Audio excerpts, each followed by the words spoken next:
ជំរាបសួរពុកម៉ែបងប្អូនជាទីគោរពស្រឡាញ់រាប់អានទាំងអស់គ្នាបងប្អូនថ្ងៃនេះខ្ញុំសូមលើកយកនៅរឿងរ៉ាវរបស់បងស្រីម្នាក់ហើយរឿងនេះជារឿងពិតស្ដាប់មើលទៅស្ទើរមិនគួរឲ្យជឿតាក់ទងទៅនឹងប្រលឹងខ្មោចម្ដាយរបស់គាត់មានការគុំគួនជាមួយនឹងគាត់កាលពេលដែលម្ដាយរបស់គាត់នៅរស់បើយើងទៅតាមការលើកឡើងរបស់បងស្រីគឺបាននិយាយឲ្យដឹងថាពេលដែលម្ដាយរបស់គាត់នៅរស់គាត់គឺជាកូនពៅហើយក៏ជាកូនម្នាក់ដែលឧស្សាហ៍តមាត់ជាមួយនឹងម្ដាយរបស់គាត់ជាងគេពេលដែលម្ដាយគាត់នៅរស់នោះក៏ធ្លាប់និយាយប្រាប់គាត់ថាតមាត់ជាមួយគាត់ពេកប្រយ័ត្នតែគាត់ស្លាប់ទៅអត់ឲ្យនៅផ្ទះគាត់ហើយពេលនោះបងស្រីគិតថាប្រហែលជាពាក្យសម្ដីនឹងម្ដាយរបស់គាត់និយាយលេងឬក៏គំរាមគាត់ហើយប៉ុន្តែគាត់មិននឹកស្មានតតែសោះថាពេលដែលម្ដាយរបស់គាត់ស្លាប់ទៅប្រលឹងខ្មោចម្ដាយរបស់គាត់បានមកបណ្ដេញរូបគាត់និងប្តីគាត់កូនឲ្យចុះចេញពីផ្ទះនេះមិនឲ្យពួកគាត់នៅឡើយរឿងរ៉ាវមួយនេះបានកើតឡើងទៅលើបងស្រីម្នាក់គាត់មានឈ្មោះថាបងមុំគឺជាអ្នករស់នៅក្នុងស្រុកត្រាំកក់ដែលត្រូវខ្មោចម្ដាយបង្កើតរបស់គាត់បណ្ដេញគាត់ឲ្យចេញពីផ្ទះដោយសារតែខ្មោចម្ដាយគាត់តែងតែមកលងបន្លាចក្រុមគ្រួសាររបស់គាត់ស្ទើរតែរាល់យប់រកតែពួកគាត់ដេកពួនមិនបានធ្វើឲ្យរូបគាត់និងប្តីរបស់គាត់នាំគ្នាសម្រេចចិត្តវិច្ចបង្វិច្ចចុះចេញពីផ្ទះទៅជ្រកកោនជាមួយនឹងបងប្អូនរបស់គាត់ទុកឲ្យផ្ទះមួយនេះស្ងាត់ជ្រងំអស់រយៈពេលជិត1ឆ្នាំឯណោះទើបពួកគាត់ហ៊ាននាំគ្នាត្រឡប់មកនៅផ្ទះនេះវិញមូលហេតុដែលគាត់ត្រឡប់មកនៅផ្ទះនេះវិញមិនមែនថាគាត់មកនៅដោយឯកឯងនោះទេដោយសារតែព្រលឹងខ្មោចម្ដាយរបស់គាត់ទៅហៅគាត់មកនៅវិញដោយសារតែម្ដាយរបស់គាត់សន្យាថានឹងលែងលងបន្លាចពួកគាត់ដូចមុនទៀតហើយពេលដែលផ្ទះមួយនេះត្រូវបានទុកចោលពុំមានអ្នកជិតខាងណាម្នាក់ហ៊ានចូលមកបេះបន្លែនៅក្នុងបរិវេណផ្ទះនេះនោះទេកុំថាឡើយតែពេលយប់សំបីតែពេលថ្ងៃភ្លឺចាស់ក៏អត់មាននរណាហ៊ានមកដែរដោយសារតែមានអ្នកភូមិ2-3នាក់រួចមកហើយត្រូវបានលោកយាយជាម្ចាស់ផ្ទះដែលបណ្ដេញកូនខ្លួនឯងចុះចេញនេះទៅលងបន្លាចអ្នកភូមិដែលបានចូលមកបេះបន្លែនៅក្នុងបរិវេណផ្ទះរបស់គាត់ធ្វើឲ្យពួកគេភ័យអ្នកខ្លះឈឺឡើងជ្រុះសក់ក៏មានដែរបើយើងទៅតាមការរៀបរាប់របស់បងមុំគាត់និយាយថាគាត់បានចុះចេញពីផ្ទះនេះអស់រយៈពេលជិត1ខែទើបគាត់ត្រឡប់មករស់នៅវិញដោយសារតែកាលនោះព្រលឹងខ្មោចម្ដាយរបស់គាត់បានមកបញ្យល់សពប្រាប់គាត់ឲ្យទៅរស់នៅវិញដោយព្រលឹងខ្មោចម្ដាយរបស់គាត់គឺបានមកប្រាប់គាត់ថាគាត់ទៅចាប់ជាតិហើយមុនពេលដែលព្រលឹងខ្មោចម្ដាយរបស់គាត់នៅវល់មិនទាន់ទៅចាប់ជាតិនោះខ្មោចម្ដាយគាត់មិនត្រឹមតែលងបន្លាចកូនចៅនៅក្នុងផ្ទះទេថែមទាំងលងបន្លាចអ្នកភូមិនៅក្នុងភូមិនេះទៀតរហូតធ្វើឲ្យអ្នកខ្លះធ្លាក់ខ្លួនឈឺជ្រុះសក់អស់ពីក្បាលថែមទៀតឲ្យតែអ្នកភូមិណាហ៊ានចូលមកបេះបន្លែក្នុងដីរបស់គាត់បងស្រីនិយាយថាពេលដែលម្ដាយរបស់គាត់នៅរស់គឺរូបគាត់ជាកូនស្រីពៅនឹងឧស្សាហ៍តមាត់ញឹកញាប់ដាក់ម្ដាយខ្លាំងណាស់ហើយមានតែគាត់ទេដែលជាកូនពៅនិយាយតមាត់ជាមួយនឹងម្ដាយច្រើនជាងគេពេលដែលម្ដាយរបស់គាត់ខឹងតែងតែនិយាយគំរាមគាត់ថាឲ្យតែរឹងមាត់ដាក់អញប្រយ័ត្នតែអញងាប់ទៅអញលងបន្លាយអត់ឲ្យនៅផ្ទះរបស់អញទេពេលដែលរូបគាត់ឮម្ដាយគាត់និយាយដូច្នេះពេលនោះបងមុំក៏គាត់អស់សំណើចហើយក៏បាននិយាយទៅកាន់ម្ដាយរបស់ខ្លួនវិញថាម៉ែអើយម៉ែមនុស្សកាលណាស្លាប់ទៅហើយគេបូជាសល់តែឆ្អឹងបានអ្វីមកលងបន្លាយគេឯងទៀតនោះពេលដែលបងស្រីគាត់រំលឹកទៅដល់សម្ដីម្ដាយរបស់គាត់កាលនៅរស់ពេលណាគឺគាត់តែងតែអស់សំណើចនិងមានការហួសចិត្តជាខ្លាំងដែលគាត់មិននឹកស្មានសោះថាព្រលឹងខ្មោចម្ដាយរបស់គាត់មានការគុំគួននឹងចងកំហឹងជាមួយនឹងគាត់នោះទេបងស្រីនិយាយទៀតថាម្ដាយរបស់គាត់មានជំងឺឬដងបាតរយៈពេលជាយូរឆ្នាំមកហើយទោះបីជាកូនចៅនាំគ្នាយកគាត់ទៅព្យាបាលទាំងថ្នាំខ្មែរថ្នាំពេទ្យយ៉ាងណាក៏ដោយក៏ជំងឺម្ដាយរបស់គាត់មិនជាសះស្បើយដែររហូតជំងឺធ្វើទុក្ខខ្លាំងពេកម្ដាយរបស់គាត់ក៏បានស្លាប់បាត់បង់ជីវិតទៅពេលដែលម្ដាយគាត់ស្លាប់ទៅពួកគាត់ជាកូនក៏បានរៀបចំធ្វើបុណ្យឲ្យបានត្រឹមត្រូវនៅពេលយប់ដំបូងគឺកូនចៅពុំឃើញមានហេតុភេទអ្វីគួរឲ្យខ្លាចនោះទេប៉ុន្តែក្រោយពេលដែលធ្វើបុណ្យខួបគម្រប់7ថ្ងៃឲ្យម្ដាយរបស់ខ្លួនចាប់ភ្លាមស្រាប់តែយប់ឡើងព្រលឹងខ្មោចម្ដាយរបស់គាត់មកលងបន្លាចតែម្ដងដោយឃើញម្ដងជាស្រមោលខ្មៅស្ទង់ម្ដងលឺដូចជាសម្រាប់ជើងមនុស្សដើរស្រាប់នៅលើរនាបផ្ទះបងស្រីគាត់និយាយទៀតថាបន្ទាប់ពីកម្មវិ ធីបនខួប7ថ្ងៃចប់ភ្លាមម្នាក់ក៏អស់កម្លាំងទុនដៃទុនជើងអស់ហើយក៏នាំគ្នារកកន្លែងសម្រាករៀងខ្លួនអ្នកខ្លះដេកនៅលើក្រែមកផ្ទះអ្នកខ្លះទៀតដេកនៅលើផ្ទះចំណែកខ្ញុំកាលនោះដេកនៅលើផ្ទះជាមួយនឹងបងប្អូនប៉ុន្មានអ្នករបស់ខ្ញុំដែលពួកគាត់មកជួយដេកកំដរលុះដល់ពាក់កណ្ដាលយប់ខ្ញុំក្របបត់ជើងតូចហើយបំរុងនឹងប្រាស់ខ្នងដេកទៅវិញស្រាប់តែពេលនោះមានខ្យល់មួយវឹបបានបក់មកប៉ះមុខរបស់ខ្ញុំយ៉ាងត្រជាក់ស្រិបដោយចំហាយតកអញ្ចឹងនឹងលាន់លឺសម្រាប់ជើងមនុស្សដើរនៅក្នុងផ្ទះស្រាប់ប៉ុន្តែខ្ញុំរកពុំឃើញមាននរណាដើរតតែសោះ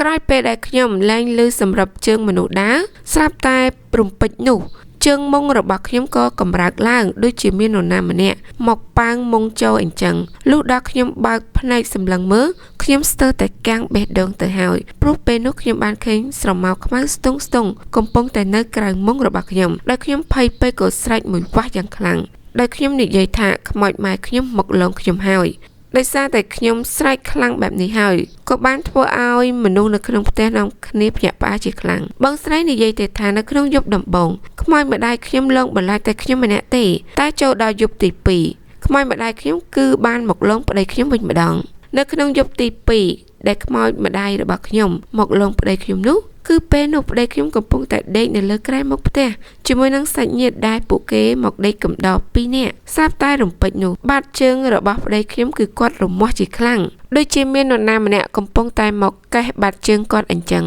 ពេលនោះប្តីខ្ញុំក៏បានបើកភ្នែកឡើងក៏ឃើញខ្មោចម្ដាយរបស់ខ្ញុំបង្ហាញខ្លួនជាស្រមោលស្ទង់សើចស្ញែងដាក់ប្តីខ្ញុំហើយស្រាប់តែស្រមោលនោះបានដើរថយក្រោយទៅកន្លែងដែលគេបានបូជាម្ដាយរបស់ខ្ញុំដោយមានពន្លឺចង្គៀងភ្លឺស្ទង់តាមទៅជាមួយផងបងស្រីក៏និយាយទៅថាប្តីខ្ញុំបានធ្លាក់ខ្លួនឈឺរវើរវាយអស់រយៈពេលជិត1អាទិត្យទើបបានជាសះស្បើយឡើងវិញដោយសារតែខ្មោចម្ដាយខ្ញុំលងបន្លាចផ្ទួនច្រើនពេកធ្វើឲ្យសាច់ញាតិនិងអ្នកជិតខាងខ្លះគេលែងហ៊ានមកដេកកំដរពួកខ្ញុំតទៅទៀតដែរបងស្រីក៏គាត់និយាយទៀតថាលុះចូលដល់យប់ទី4បន្ទាប់ពីធ្វើបន់សព7ថ្ងៃឲ្យម្ដាយខ្ញុំរួចកាលនោះគឺមានក្មេងកំឡោះ 4-5 នាក់នៅក្នុងភូមិនេះគេបានមកជួយដេកកំដរផ្ទះរបស់ខ្ញុំហើយពួកគេ 4-5 នាក់នោះគឺដេកនៅខាងក្រែមុខផ្ទះមុនពេលពួកគេចូលដេកពួកគេទាំងអស់នោះ